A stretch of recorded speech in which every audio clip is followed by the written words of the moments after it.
महाराष्ट्र में सत्ता का संघर्ष अब अपने अंतिम पड़ाव पर है।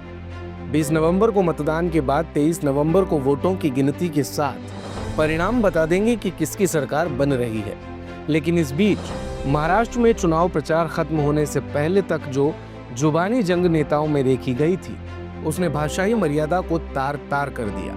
कभी उद्धव ठाकरे ने देवेंद्र फडणवीस को खटमल बताया, तो जवाब में फडणवीस ने भी उनकी बात को बकवास कहते हुए उन्हें औरंगजेब फैन क्लब का नेता घोषित कर दिया। इसके बाद फडणवीस का ओवैसी पर बोलना, ओवैसी का फडणवीस पर फिर से पलटवार, नाना पटोले का बीजेपी पर विवादित बयान, तो अकबरुद्दीन ओवैसी का एक बार फिर 15 मिनट बोलकर पुराना भड़काऊ बयान याद दिला देना। पूरे चुनाव में मुद्दे हवा हो गए और फिजा में तैरते रहे बस नेताओं के जहरीले बयान।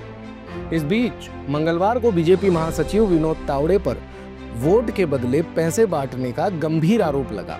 चुनाव आयोग ने उनके खिलाफ एफआईआर दर्ज कराई, लेकिन चुनाव आयोग ने इतनी निगाह नेताओं के बयानों पर भी रखी होती तो शायद महाराष्ट्र के चुनाव में नेता गंभीर होकर जमीनी मुद्दों की भी बात कर पाते। वैसे चुनाव आयोग भी समझाए तो कितनों को समझाए और कितनी गाइडलाइन बताए, क्योंकि नेता हैं कि मानते ही नहीं। धूम धड़ाम और आरोप प्रत्यारोप के बीच आ गई है अब वो घड़ी जिसका इंतजार देश का आम मतदाता 5 साल करता है। बात यदि 2019 की करें तो उस चुनाव में बीजेपी और शिवसेना ने मिलकर चुनाव लड़ा था।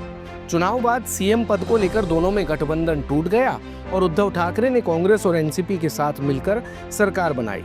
राज्य की 288 सीटों में तब शिवसेना और बीजेपी गठबंधन को 161 सीटें मिली थी और इसमें बीजेपी को 105 तथा शिवसेना को 56 सीटें मिली। कांग्रेस और एनसीपी गठबंधन को 102 सीटें मिली।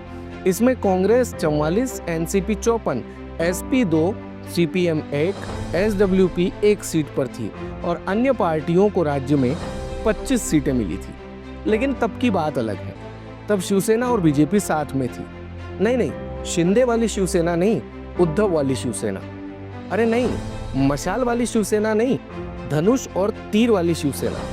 हाँ, धनुष तीर बीजेपी के ही साथ है, लेकिन तब ये उद्धव ठाकरे के साथ था। अरे हाँ, उद्धव ठाकरे शरद पवार और कांग्रेस के ही साथ है, लेकिन तब ऐसा नहीं था। तब कैसा था? अरे तब तो ये दोनों साथ में थे ना। कौन दोनों?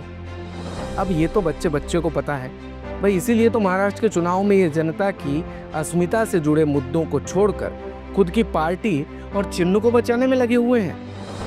ये तो सभी जानते हैं। खैर, कल मतदान है और महाराष्ट्र के मतदाताओं से भारत कवरेज का एक आग्रह, घर से बाहर निकलिए और अपने मत का, अपने पावरफुल वोट का प्रयोग जरूर कीजिए। देखते रहिए भारत कवरेज।